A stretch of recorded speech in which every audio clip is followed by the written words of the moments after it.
Welcome to the premiere of a new series of More Bad News, Three Worlds Meet. When the pandemic began in the spring of 2020, I had to learn to teach all my classes online.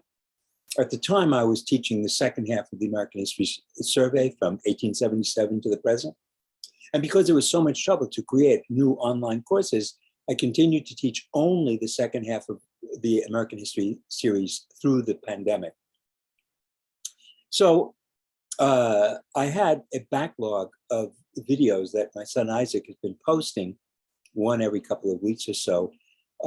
Then in April, I was motivated to make a new video for Passover on the historicity of the Exodus story.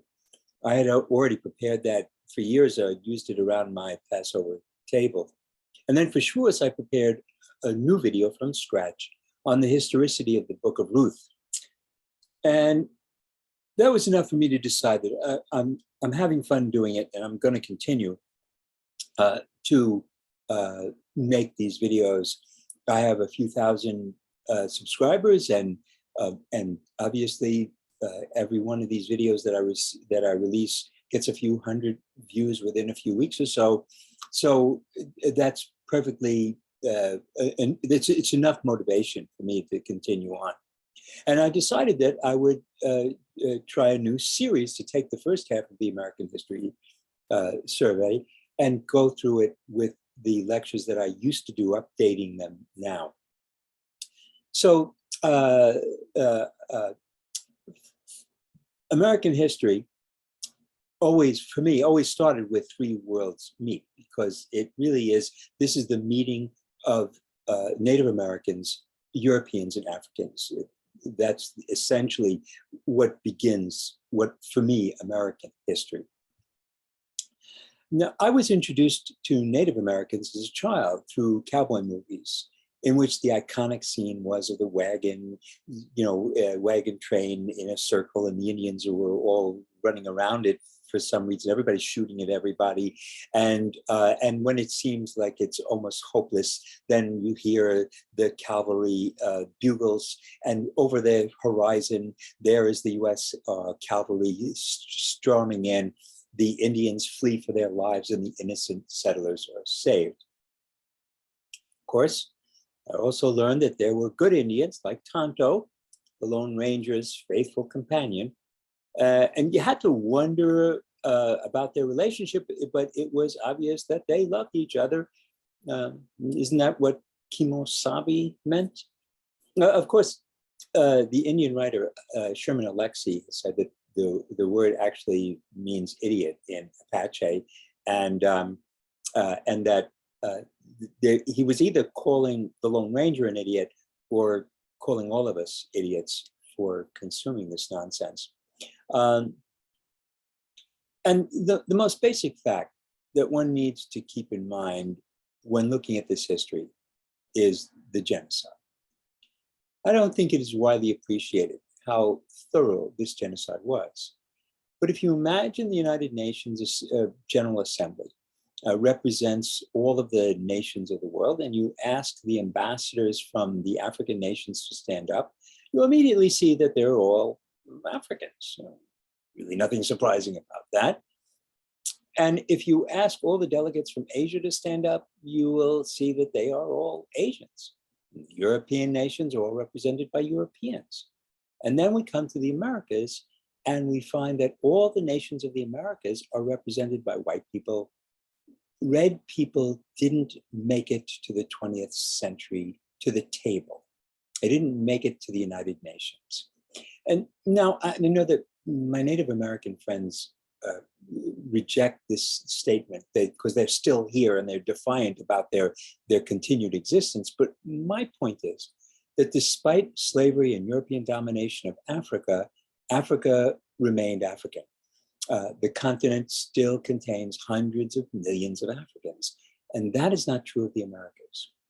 The Europeans came to the Americas and to Australia and New Zealand and essentially displaced the native populations. there are less than 10 million people with any kind of Native American ancestry today in the continental United States. And there was certainly more than that when at first contact. And had the Native American nations developed without interference, there would surely be today 300-400 million red people. The United States would be the United States of Native Americans, and it would be entirely red.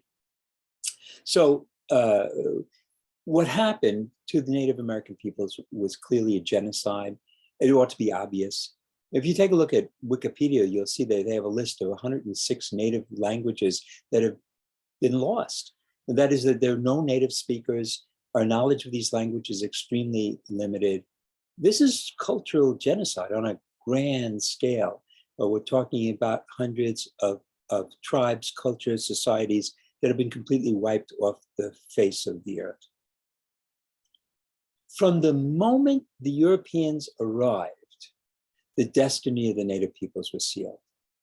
Once the natives woke to the danger they faced, they tried every possible way to survive. But the American Revolution, for example. So some tribes decided that they would side with the British, that would be the way to survive. Some tribes decided that they would side with the Americans, and some tribes decided that they would remain neutral. In the end, it didn't matter what you chose, and that's my point. It didn't matter because whether you sided with the British, the Americans, or you remained neutral, afterwards you were going to be oppressed, exterminated. Your treatment would hardly be different no matter what you chose.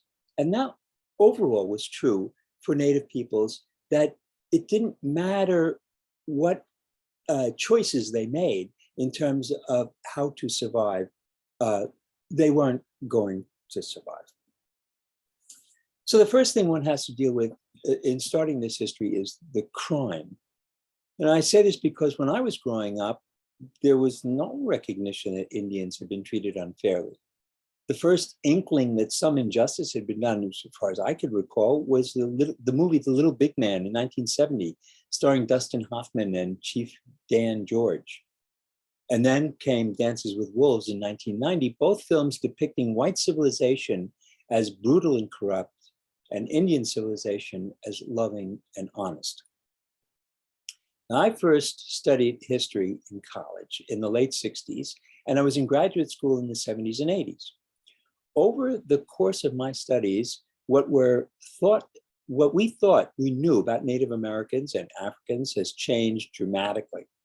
When I was an undergraduate, it was generally believed that there were no more than a few 100,000 Native peoples on this continent at the time of first contact. So I'm going to share my screen. I want to show you something here. So this is the textbook I use. Let me show you.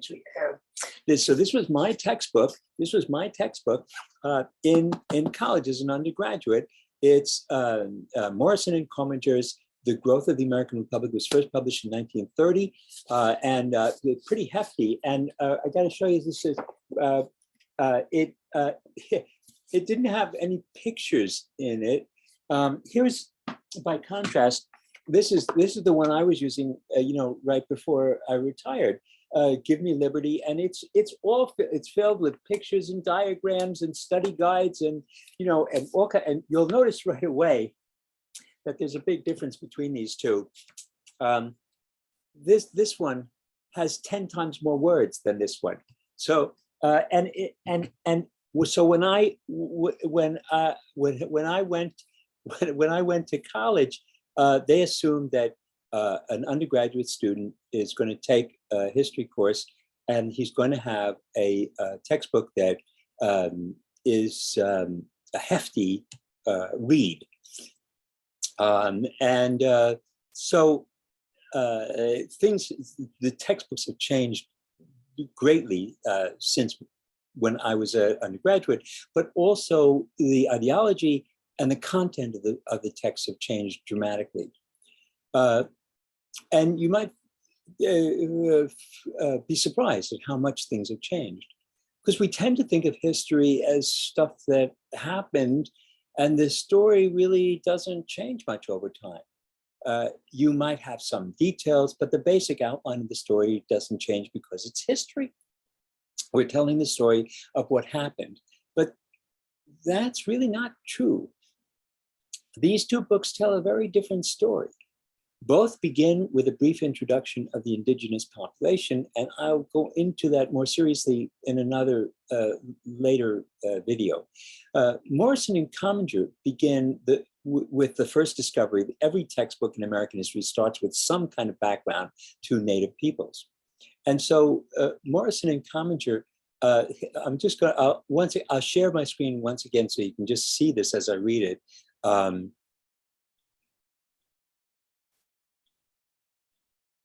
One summer day over 25,000 and less than 40,000 years ago, a tribe of Mongolian savages stood on the lofty Cape Denzen, the easternmost promontory of Siberia, 30 miles south of the Arctic Circle. And there, so this is it. This is where he's talking about. And these Mongolian savages crossed over here to Alaska, and then they came down this way and went that way and went south and west and populated, so that Native Americans are the descendants of Mongolian savages, and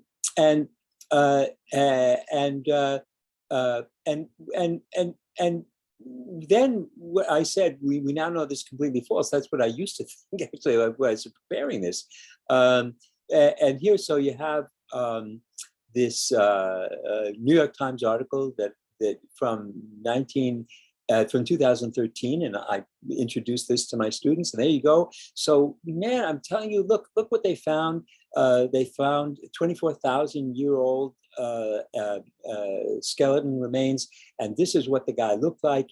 And everybody noticed that he looked immediately like Jean-Luc Picard, aka Patrick Stewart, and in fact, this led to the belief that, you know, maybe the Native Americans who came from outer space, who knows, you know. There was an argument that they came from Europe and went west and went up to Alaska and then over to, you know, to Europe, rather than the other way around. It's a completely different story. So in 2022, this year, I just got this book. In fact, I haven't really gone through it carefully, but I've been looking at some of this in preparation for this lecture, because this is 2022, and it's a genetic history of the Americas. And so she comments on these bizarre, fanciful theories, the notion that the first peoples of America were ancient astronauts. But she goes on to say that the theme of European insertion into Native American history is just completely untrue. What she shows with very, very convincing evidence, that this is the most recent evidence that we have, is that the original story, actually the story that Native Americans told, which is that they've been here forever and they are related to the ancestral peoples, so that when you go digging and you find it 10,000 or 20,000 year old or 30,000 year old, 20,000, these are our ancestors. We have been here from the beginning, and those of us who are here now are the descendants of those original people. It's something similar to you know, my sense that that I am in some ways the descendant of the original Canaanites, Hebrews, who left Palestine and traveled all around the world, and here I am now doing this. That's an oral history.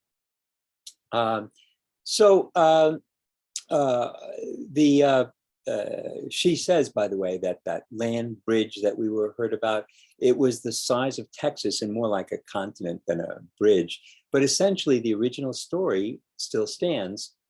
Morrison and Commander were correct in the essentials, that Native Americans are all descended from these original immigrants who came to this continent from Asia, although we might disagree with the characterization of them as Mongolian savages. I think I'm going to stop there with one final point. History always reflects the current state of our knowledge and our current concerns. Walter Benjamin wrote, "The true picture of history flits by. The past can be seized only as an image which flashes up at an instant that it can be recognized, and then it's never seen again. For it is an irretrievable picture of the past, which threatens to disappear with every present, which does not recognize itself as meant in it." That's a little bit confusing at the end, but you get the idea, is that history flits by. It can only be seized in a moment. It's at the present moment. And this is one of the things that I've always emphasized in my history classes, which is that thinking only takes place in the present moment.